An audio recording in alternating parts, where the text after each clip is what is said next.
Let's talk about London's history with Israel and Palestine. So at the beginning of World War I, the area of Palestine is controlled by the Ottoman Empire, but as the war goes on, Britain, with the help of some Arab groups, is taking over that territory, and by 1917, they're pretty sure they're going to get it any day now. Now, there have been promises made to these Arab groups that they will have the region of Palestine as a reward for their help.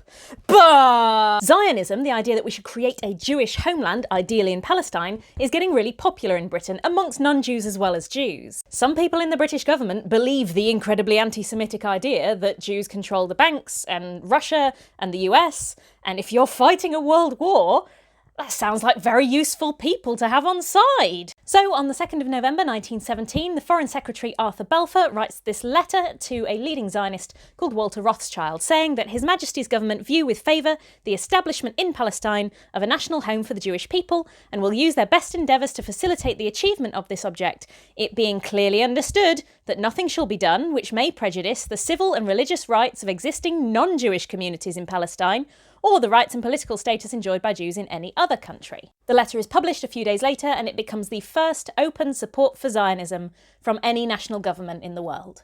Now, this isn't to say that everybody in the British government agrees with it. Anti-Zionist Jews, like Edwin Montagu, say that it's kind of anti-Semitic. If Jewish people say that they all want to go to Palestine, why would any other country ever accept them? The Balfour Declaration is also really unusual in that it's a promise of land that Britain keeps. Like, if the British government is fighting a war and they try and get me on side by telling me that I can have some of their land after the war, I wouldn't trust that as far as I could throw it. After the war, they do genuinely give it a go in what's called the British Mandate period, or Mandatory Palestine. To this day, Israelis often see the Balfour Declaration as one of their state's founding documents, whereas Palestinians tend to see it as a great betrayal by the British. If you would like to call for a ceasefire in the region, there's been a protest in London pretty much every Saturday since October. You can find out about the next one at palestinecampaign.org.